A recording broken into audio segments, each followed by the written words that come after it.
Insekto na nakikipag-lips to lips sa taong tulog? Higad na may backpack? At bata na matay raw dahil sa lisa? Ilan lang yan sa mga delikadong insekto na makikita sa Pilipinas.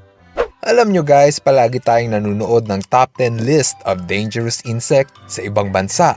Pero wala tayong alam pagdating sa ating bansa. Sa video na to, pag-uusapan natin ang 10 pinakadelikadong insekto na dapat mong layuan kung sa Pilipinas ka nakatira. Okay, umpisahan na natin. Ang higad na marahil ang pinakasikat sa mga insekto na madalas layuan.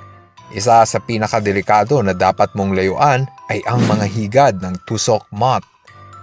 Nababalot ng buhok ang katawan nito at mabilis mo silang makikilala dahil sa kanilang 4 na bukol sa likod na mukhang ipin. Yuck! Tumataas balahibo ko sa video na to. Pagkatapos ng 2 linggo sa pagiging caterpillar, itatago nila ang nakakatakot nilang anyo sa loob ng cocoon. Pagkalipas ng ilang araw, isa na silang ganap na gamo-gamo at wala na silang pwedeng takutin.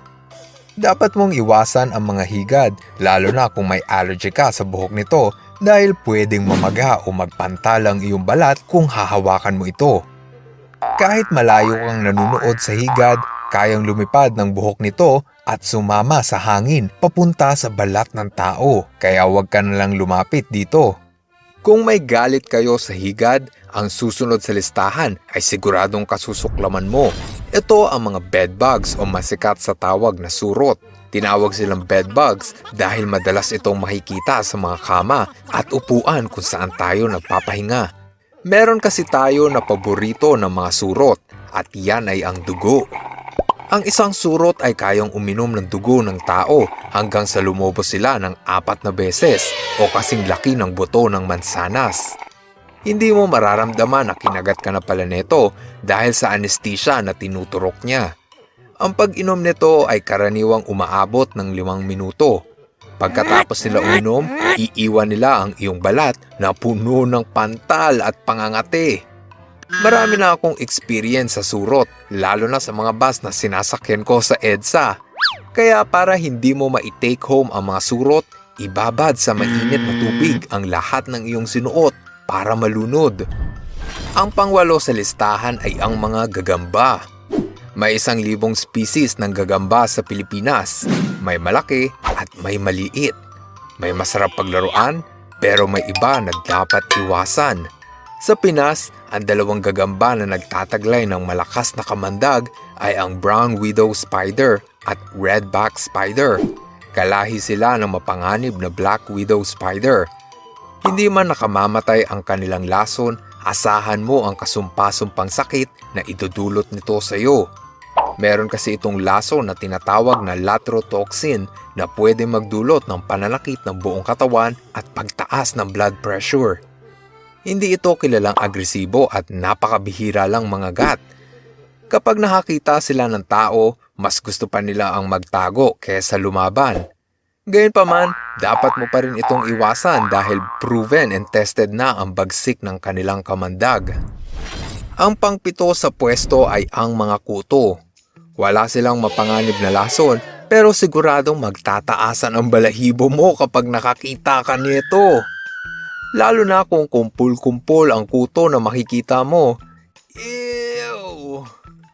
Lingid sa kaalaman ng marami, ang mga kuto ay malapit na kamag-anak ng gagamba. Hindi tulad ng mga gagamba, walang may gusto sa mga insektong ito. Bihira lang ito kumagat sa tao, pero kung maging biktima ka man nito, ihanda mo na ang tiyaning mo at pasensya dahil siguradong hindi ka matatahimik hanggang hindi mo sila nauubos. Halos walang palatandaan kung kinagat ka na dahil gaya ng surot, may anesthesia ang kagat nito. Kaya hindi mo sila mararamdaman. Ang isang kuto ay kayang humigop ng dugo sapat para lumaki sila ng 300 beses. Ika-6 sa listahan ng delikadong insekto sa Pinas ay ang mga ipis.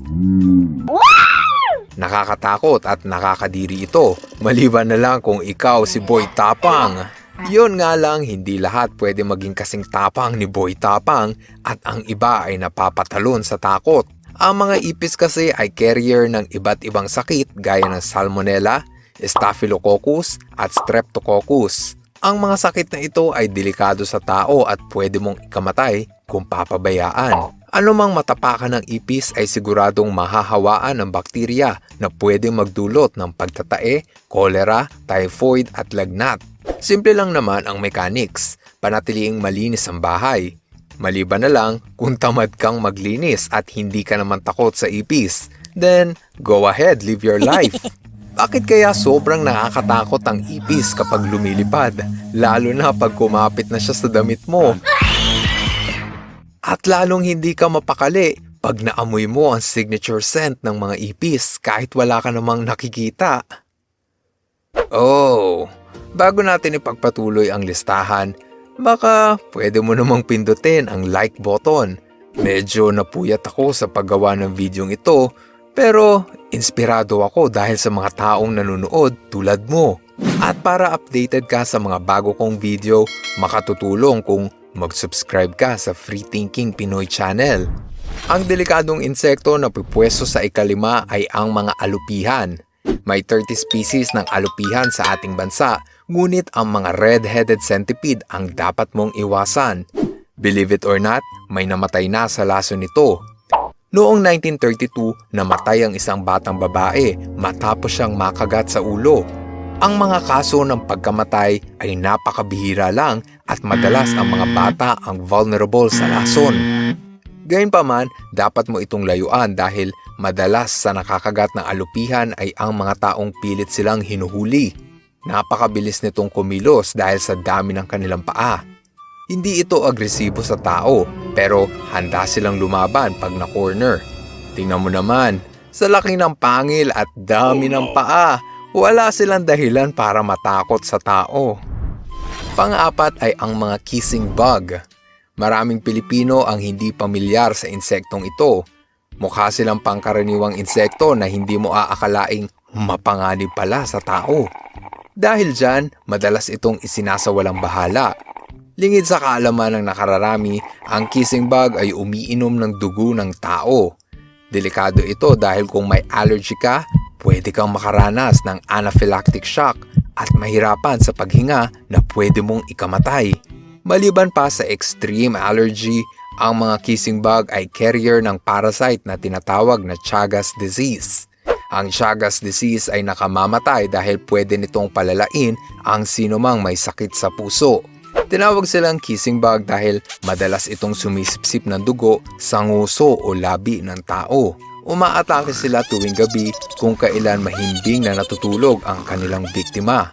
Kada taon, may 2 Pilipino ang namamatay sa kagat ng mga kissing bug. Pangatlo sa listahan ay ang mga lisa. Number 1 enemy ito ng mga bata at paboritong suyuri ni nanay. Pangatlo ito sa listahan dahil sa dalas nito makita lalo na sa mga bata na mahilig maglaro sa labas. Ang sarap bisain. Lalo na pag maririnig mo yung pagputok. Very satisfying. Noong October 2020, ikinulong ang mag-asawa na si Catherine Horton at Joseph Yozviak dahil sa pagkamatay ng kanilang anak na si Caitlin Yozviak. Ayon sa autopsy, cardiac arrest at anemia ay kinamatay ng batang babae dahil sa dami ng kuto nito sa ulo. Sinampahan ang magulang ng negligence at second-degree murder dahil sa kapabayaan nito sa kanilang anak na pinamumugaran na pala ng libu-libong lisa. Maraming up-to sa listahan ay ang mga alakdan. Sa buong bansa, may 16 species ng alakdan at patuloy pa itong nadaragdagan. Magpasa hanggang ngayon, wala pang Pilipino ang namamatay sa laso ng alakdan. Hindi ko ikinagulat yon dahil sa anyo nito, sino bang matinong tao ang lalapit dito? Tingnan mo, mukha silang pinaghalong lobster, gagamba at putakte na hinaluan ng bangungot. Ang good news ay hindi ka mamamatay sa laso nito dahil mahina lang ang kanilang kamandag. Samantala, ang bad news ay sobrang sakit nito, katumbas ng balat na tinatatuan ng non-stop for 30 minutes. Malapit na nating kilalanin ang number 1 sa listahan. Medyo madami na tayo na pagkwentuhan at sana ay kinapulutan mo na ito ng ilang bagong kaalaman. Naniniwala kasi ako na mababawasan natin ang aksidente sa pagitan ng hayop at tao kung lahat ng Pilipino ay may sapat na kaalaman sa mga nilalang na kasama nating namumuhay sa mundo. Kaya salamat sa panunood mo. Ang pinakadelikadong insekto sa Pilipinas ay responsable sa pagkamatay ng 5 Pilipino bawat taon. Noong 2017, natagpo ang patay at lumulutang ang isang binatilyo sa Solsona, Ilocos Norte. Siya si Orlando Tejada at ang tinuturong sospek ay ang mga giant honeybees. May kita ito sa buong Pilipinas, lalo na sa magubat na lugar. Namatay si Orlando Tejada matapos nilang batuhin ang bahay ng giant honeybees kasama ang 8 niyang kaibigan. Silang 8 ay tinusok ng bubuyog pero tanging si Orlando lang ang namatay dahil na-develop niya ang allergic reaction o anaphylactic shock. Para sa hindi nakakaalam, ang laso ng bubuyog ay nakamamatay kung meron kang allergy dito. Hirap sa paghinga at pagkahilo ang simptomas nito at pwedeng mauwi ng maaga sa pagkamatay kung hindi maaagapan. Maaari sanang naiwasan ang pagkamatay ni Orlando kung iniwasan lang niya ang bahay ng mga bubuyog. Ang Pilipinas kasi ay tahanan ng 5 species ng honeybees. Malaki ang pakinabang natin sa mga bubuyog dahil 70% ng mga prutas at gulay na inaani ng mga magsasaka ay nabuo dahil sa cross-pollination ng mga bubuyog. Kaya next time na makakita ka ng bahay ng bubuyog, mas mabuti kung lubayan mo ito. Kung ang beehive ay malapit sa residential area, tumawag ng local pest control at hayaan ang mga eksperto na solusyonan ito. Salamat sa oras.